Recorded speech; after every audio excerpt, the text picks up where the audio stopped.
नागपूर महापालिका निवडणुकीत यंदा 100हून अधिक अपक्ष उमेदवार रिंगणात असल्याची माहिती।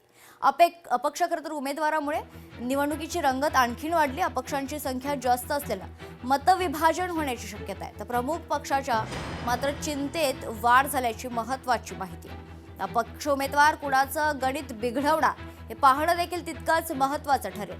पुन्हा एकदा जाऊयात ज्ञानेश्वरकडे। आपले प्रतिनिधी नागपूरहून आपल्या सोबत आहेत।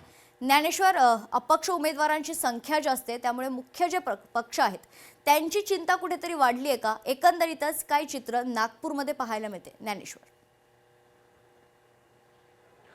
नक्की 2017 नंतर जे आहे ते मोठ्या कार्यकाळानंतर पालिका निवडणुका पार पडत आहे, त्यामुळे इच्छुकांची गर्दी उमेदवारांची मोठ्या प्रमाणात सुरुवातीपासूनच होती। अनेकांनी मुलाखती दिल्या आणि ज्यांच्या इच्छा अपेक्षा भंगल्या, ज्यांना उमेदवारी मिळाली नाही असे उमेदवार जे आहेत ते बंडखोरी करत निवडणुकीच्या रिंगणात अजूनही अपक्ष उमेदवार म्हणून आहेत। त्यामुळे कुठं ना कुठेतरी त्यांचा प्रभागामध्ये असलेला जनसंपर्क आणि त्यांनी जनतेसाठी केलेली कामे यामुळे त्यांचा सुद्धा प्रभाव जे आहे ते एकंदरीत सध्याला ज्या निवडणुकीच्या रिंगणामध्ये पाहायला मिळतोय। त्यामुळे नागपूरमध्ये जे काही प्रमुख पक्ष असतील, ज्यांचे उमेदवार जे आहेत ते या ठिकाणी प्रमुख लढती होत आहे, त्यांच्यासाठी कुठं ना कुठेतरी हे अपक्ष उमेदवार जे आहेत ते डोकेदुखी जे आहे ते ठरू शकतात। कारण की त्यांचा सुद्धा या ठिकाणी मोठा जनसंपर्क आहे, मात्र कुठेतरी उमेदवारी न मिळाल्याची नाराजी आणि खंत, त्यामुळे मतदार त्यांच्या सुद्धा बाजूने जर कौल दिली तर अनेक प्रभागामध्ये आहे ते तिरंगी आणि चौरंगी जे आहे ते लढत जी आहे ते होण्याची शक्यता आहे। त्यामुळे एकंदरीत जे अपक्ष उमेदवार 100 पेक्षाही जास्त नागपूरमध्ये जे आहे ते सद्यस्थिती उभे आहे, त्यामुळे कुठेतरी मतविभाजनाचा फटका जे प्रमुख पक्ष असतील त्यांना जे आहे ते बसण्याची शक्यता नाकारता येत नाही।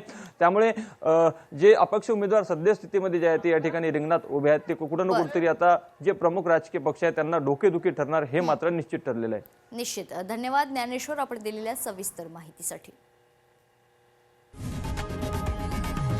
लोकशाही मराठी ऐका, पहा, जागरूक रहा।